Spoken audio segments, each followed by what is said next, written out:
right now we're checking out Western Wolves versus Immunity, the Europeans versus the Australians. Yes. Game 1 went to Western Wolves. In a pretty dominant fashion as well. They were just able to control the pace of that map, control Immunity.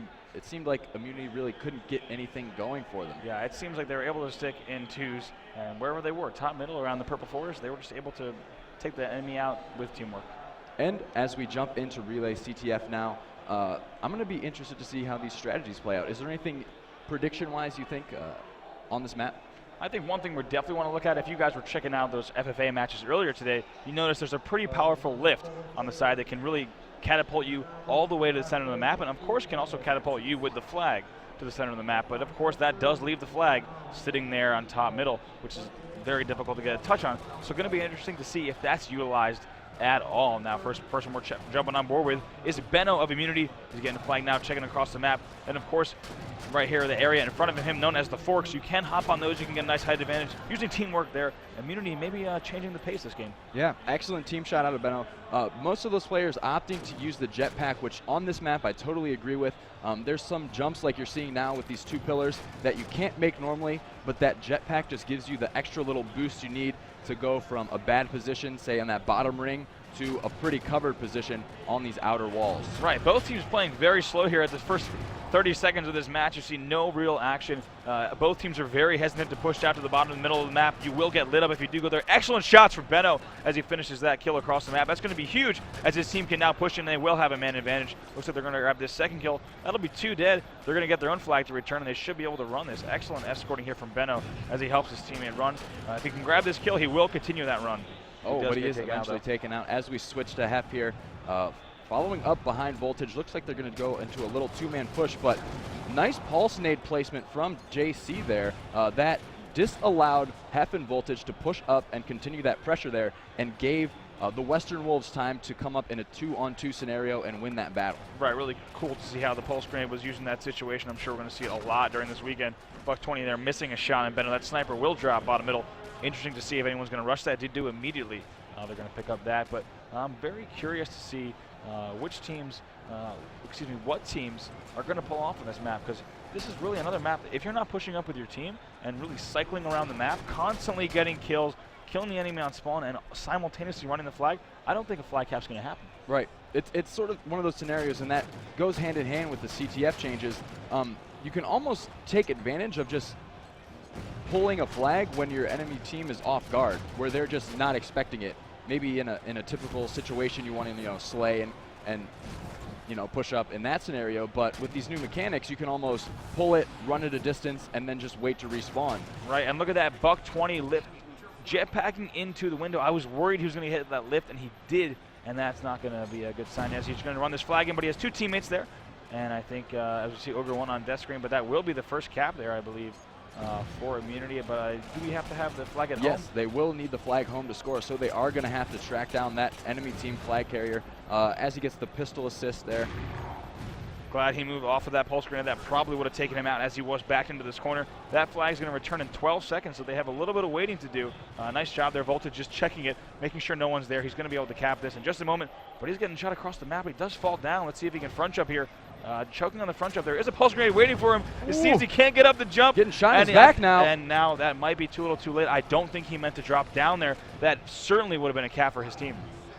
And that's just a difficult skill-based jump to make. As you see, the Western Wolf player there also struggling with it. Just something that's going to take practice for teams to master to make that. So obviously I think later down the line that flag scenario would have played out differently. Right, and if he had made that jump the first or the second time, he probably would have gotten up there no problem. Now we're on board with Buck 20 of Western Wolves as he gets taken out across the map. That's one thing you constantly have to worry about. There's always someone looking at you across the map on relay. Definitely. And I like the way this map plays. It's really heavily emphasized on sort of flanking around, and you sort of have these long lines of sight, but then on the bottom you can have some really interesting runs, especially with jetpack, where you can lift up onto those landings there and continue to push up with your team.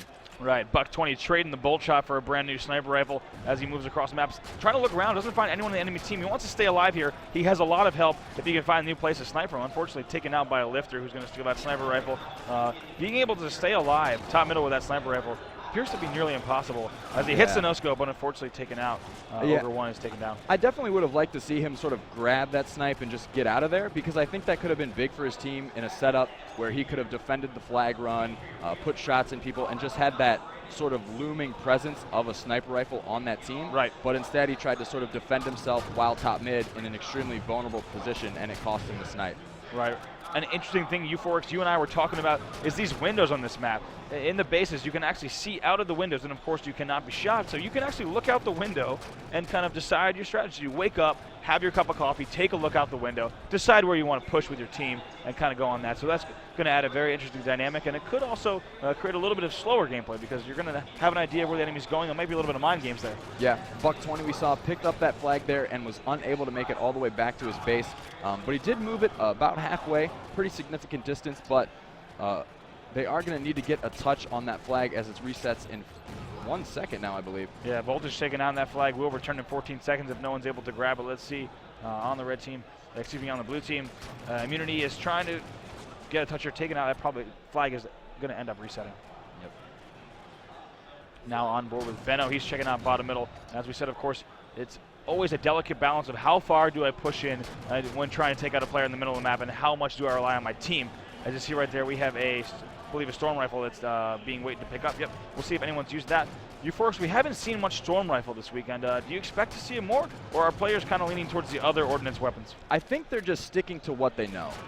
I played around with the storm rifle a bit, and from a medium range, it's actually extremely efficient in taking down shields. Right. So if you're in, a 2-on-2 fight, it can give you the upper hand in that the other team will, be shieldless faster. Sure. And same goes for the plasma pistol. It's something that I haven't seen a lot of teams picking up either, but especially with dexterity equipped, that gives even more emphasis and more power to the illustrious noob combo. Right, you can swap so fast. Really, and that, like you said, goes with any ordnance weapon.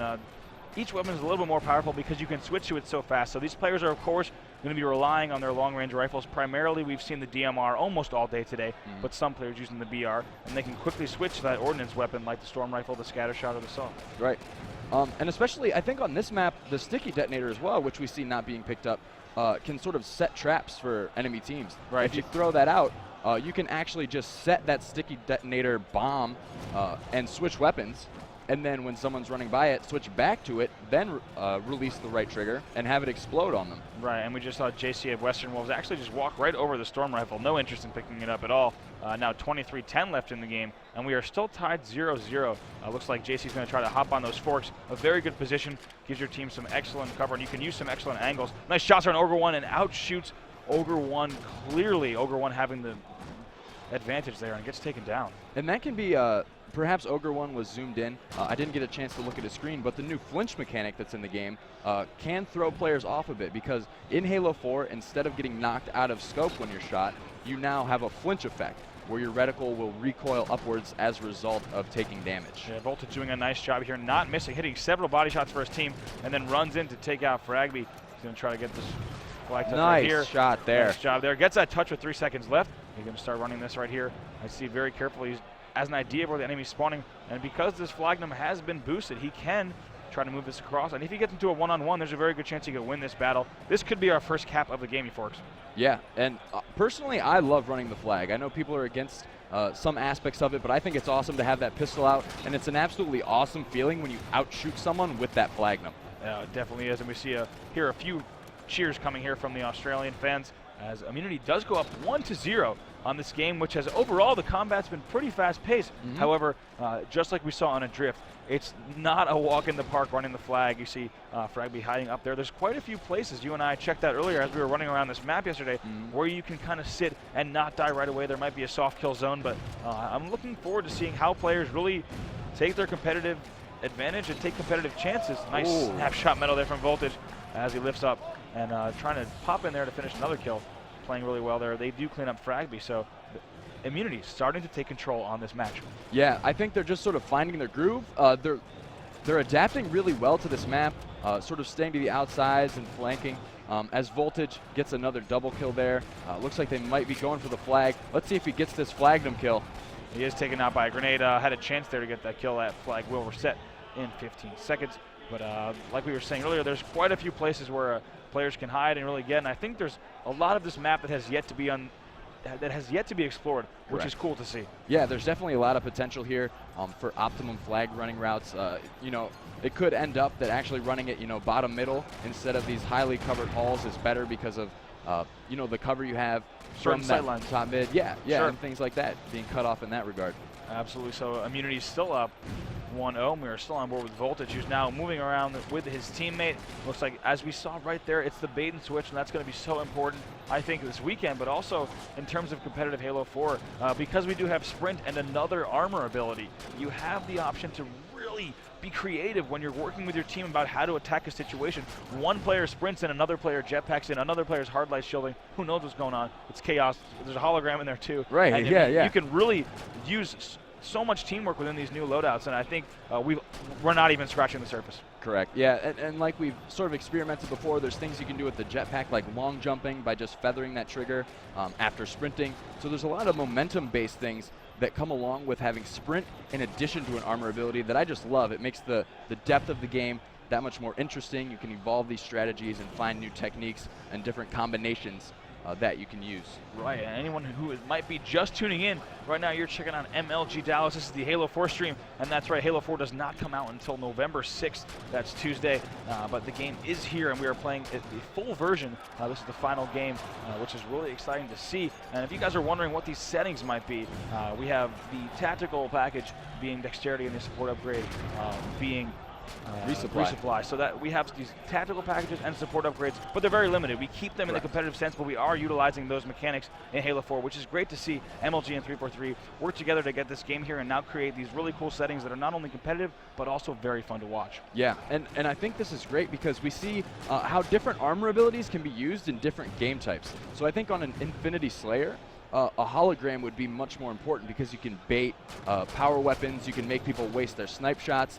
But in a faster-paced CTF like this, where you're constantly trying to push and fight for control, we see the jetpack being favored because of the jumps you can make with it and the sort of flanking and catching your opponent off guard maneuvers. Right, and now we have Immunity running the flag once again. Ogre 1 trying to turn on FRAGBY, gets a few shots there, and it's been tough to see a flag get all the way across the map. We've seen quite a few pulls, but it's a 15-second capture for you who might be playing matchmaking soon. That's half the time of a normal flag return. You really got to be on top of it. That's why the team running the entire flag is so important, because you have people who are supporting the flag. If the flag goes down, they finish those kills, and that next player grabs the flag. However, if no one's in position, 15 seconds is very short if you're out of position. Right, and it's not just as important for your team to be set up, but as the flag carrier, LG Dallas, my name is Bravo. So that you can decide what path you're going to run, where you're going to be able to basically use the buddy system. Right. Just have, you know, your teammate have your back. And that's